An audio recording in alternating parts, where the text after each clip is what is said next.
Salut les omnifooteux, j'espère que vous allez bien. Alors aujourd'hui, j'avais envie de faire un petit retour sur la Ligue des Champions et les matchs qui ont eu lieu et sur les quarts de finale à venir. Bon alors, on a vu de beaux matchs, hein.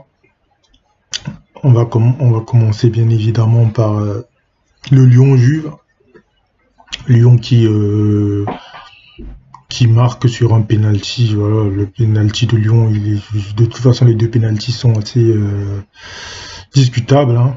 La VAR, elle était censée arranger certaines situations, mais au contraire, elle crée encore plus d'incompréhension. Voilà. Moi qui étais pro VAR, je commence à me dire, finalement, c'était mieux avant. Donc, en gros, voilà, la Juve, on voit que c'est quand il y a, à part Dybala qui crée du jeu, et quand il n'est pas là, c'est compliqué, hein. Ronaldo, il a fait ce qu'il pouvait, mais il était un petit peu trop seul. Rabiot au milieu de terrain, voilà, ça. Certes, ces derniers temps, il était pas mal, mais sur ce match-là, il a fait beaucoup de passes verticales, il n'a pas apporté, il n'a pas fait de percée, il n'a pas apporté beaucoup de choses, hein. Quand on se rend compte que finalement, l'effectif de la Juve, il y a beaucoup de joueurs qui sont moyens, hein. T'as des mecs, des Bernardeschi, des mecs comme Douglas Costa, quand ils sont pas là, tu vois la différence. Voilà, et Dybala, je dis Dybala n'était pas là non plus, on a vu que c'est compliqué. Ronaldo, il met sur le deuxième but notamment, il est superbe. Il met son penalty, mais voilà, Lyon, je vois beaucoup d'excitation. Lyon, dans le jeu, ils ont pas montré beaucoup de choses, hein. Bah, certes, ils ont marqué le penalty, ils ont été solides, ça on peut pas leur enlever. Mais voilà, c'est pas non plus flamboyant, hein. Ils y vont comme ça contre City et ils pensent que ça va tenir juste en défendant, ils vont avoir de gros problèmes, hein. Donc voilà, et puis certains qui se disent, ouais, finalement, ils ont reçu leur saison. Le quart de finale, c'est pas un titre, hein. C'est pas un titre. C'est une étape de franchie dans une compétition, mais c'est pas un titre. De même que s'ils vont en demi, ce sera pareil. Ce sera une grosse étape de franchie, certes, mais c'est pas un titre non plus. Donc la saison reste catastrophique, hein. Donc maintenant, on va parler de l'autre match. On va parler de Man City, j'allais dire Man United, oula. Moi qui ai en plus une affinité avec Man United, ça leur fout mal. Que Man City, oula, décidément, Man City face au Real, bah ça a été un récital, hein. Ils ont dominé tout le match. Le Real s'est créé quelques occasions en première mi-temps, Benzema qui marque. Mais en dehors de ça, Sterling a eu des occasions qu'il a foiré, Gabriel Jesus, Foden, ça joue super bien City, hein. Attention à eux. On parle beaucoup du Bayern, mais attention à City, hein. Faudra faire gaffe à eux. Ils sont très en forme. Eux aussi, ils n'ont plus que ça à jouer cette saison, vu que le championnat, ils l'ont pas gagné. La coupe, ils ont été éliminés aussi assez vite. Donc, il leur reste que ça. Donc, attention à City. Ensuite, on va parler quoi? Bah, le Bayern, est-ce que ça vaut la peine de parler? C'était un match qui était déjà joué d'avance, hein. Le Bayern a gagné 3-0 à aller. Chelsea arrivait avec plein d'absents, notamment. Ils n'ont même pas fait jouer Giroud, ils ont préféré mettre Abraham. Alors, pourtant, Giroud, il était en forme, hein. Il était en forme en cette fin de saison. Et puis, tu avais Pulisic aussi qui était pas mal en forme, qui était blessé. Donc, Chelsea, finalement, c'était couru d'avance, hein. Donc, du coup, le Bayern a déroulé avec un énorme Lewandowski qui est impliqué sur 7 buts, je crois, la stat, j'ai cru voir. Donc oui, le Bayern, ça reste, de toute façon, il faisait partie déjà des favoris, donc là, ça se confirme, hein. Et donc maintenant, on arrive à Barça, Naples. Naples qui n'a pas démérité, hein, qui entend plutôt bien le match.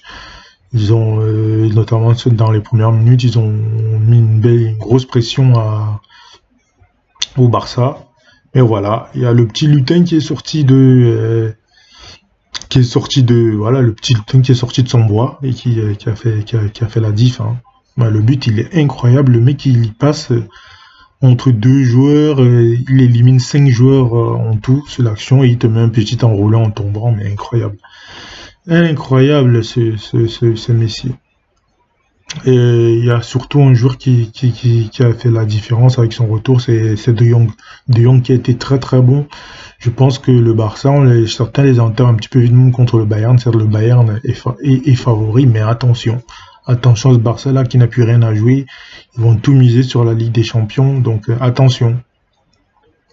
Mais si là, il est comme un requin qui sent l'odeur du sang. Donc voilà, je ne dis pas que, encore une fois, je ne dis pas qu'ils vont gagner la Ligue des Champions, quoi qu'on ne sait pas, mais attention. Faut pas les enterrer comme certains les enterraient déjà avant le match et certains continuent de les enterrer. Donc faut faire gaffe. Alors, j'en profite pour parler aussi de la petite rumeur CR7 au PSG. Ah, mon Dieu, ça c'est des rumeurs qui me fatiguent. Je vais vous poser une seule et unique question aux gens qui militent pour qu'ils viennent. Alors la question elle est, est-ce que vous avez l'impression que à Paris, cette saison, que ce soit en Ligue des Champions ou en Ligue 1, qu'on a du mal à marquer des buts? Je vous pose juste cette question-là. Si une fois que vous avez la réponse, c'est terminé, il n'y a plus de débat.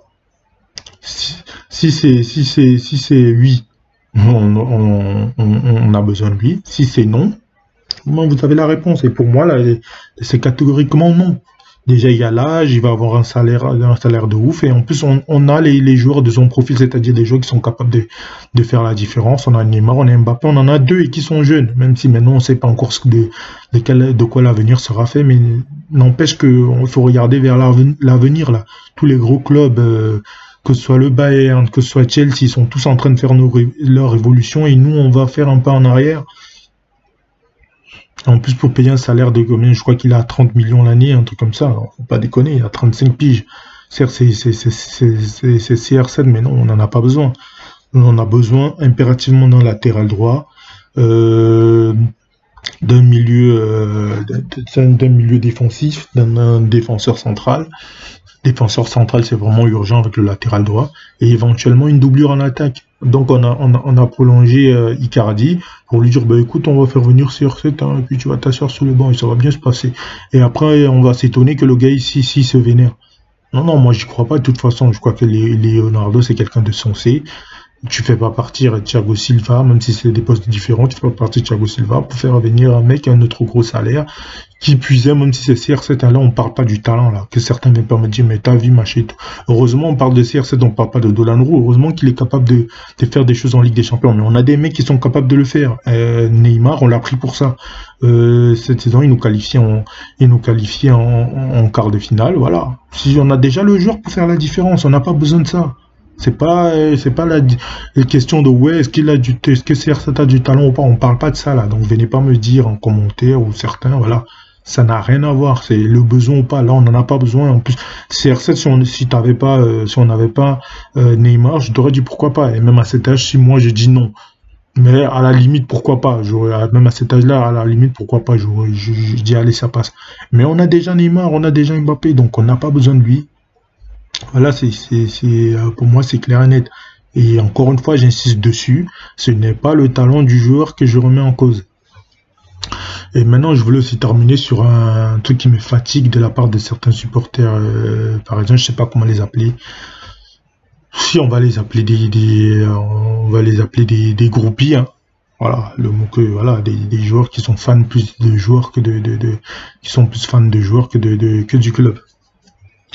Certains qui ont l'impression que si ils font pas les arrogants à dire oui on va tarter l'Atalanta, on va pas croire que c'est des supporters en fait. Vous croyez que les jeux déjà c'est ridicule déjà de 1 parce que les joueurs ils vous entendent pas, hein. Si tu écris sur un forum ils te lisent pas, ils savent même pas si tu existes, donc c'est ridicule. Vous croyez que si vous dites ça ils vont vous voir, ils vont se dire ah oui là ils nous galvanisent machin et tout. Non. Et heureusement qu'ils pensent pas comme ça, ils respectent l'adversaire, ça veut pas dire qu'ils n'ont pas l'intention d'aller gagner le match, ils vont le jouer pour le gagner, mais en respectant l'adversaire. Mais t'en as certains, ils pensent que s'ils disent pas que on va tarter l'Atalanta, on va pas croire que les mecs sont supporters du PSG. Moi, je suis supporter du PSG, j'ai confiance en mon équipe, mais j'ai pas besoin de faire l'arrogant. C'est ridicule, c'est tout simplement ridicule, donc arrêtez les gars, vous passez plus pour des cons, si on se fait éliminer, vous allez passer plus pour des cons, ça sert à rien. Ça ne sert strictement à rien. Attendez les matchs et voir comment ça va se passer. C'est aussi simple que ça. Donc voilà, c'était le petit, c'était mon petit avis par rapport à la Ligue des Champions et par rapport à certains supporters pour moi, nuisent au club en faisant ce genre de choses. Il n'y a pas à vous étonner, même si il y a certains journalistes, la presse, on va dire à 90% contre nous, mais quand vous faites ce genre de choses, vous nous rendez pas service, en fait. Vous rendez pas service au club. En agissant comme des teubés, je suis désolé. Oui, on va tarter la Atalanta, oui, on va les marcher dessus. C'est pas vous qui jouez, il y a des joueurs qui jouent. Donc arrêtez de faire les mecs, voilà quoi. Bon, si la vidéo t'a plu, tu commentes, tu partages, tu me donnes ton avis dans les commentaires, ce que tu en penses par rapport à CR7, par rapport à la Ligue des Champions, etc. Donc voilà, on va terminer la vidéo sur notre petit proverbe africain comme d'habitude. Celui d'aujourd'hui, qu'est-ce qu'il nous dit? Alors, il nous dit, si en te baignant, tu as échappé au crocodile, prends garde au léopard sur la berge. Voilà. Encore une fois, c'est toi qui analyse, c'est toi qui en retire ce que tu veux. Bon bah c'était tout, hein, les Omnifoutos, on se retrouve dans la semaine pour débriefer, on espère, une victoire de Paname face à l'Atalanta. Allez, sur ce, passe une bonne journée, passe une bonne soirée, selon moi tu regardes cette vidéo. Et à plus, ciao.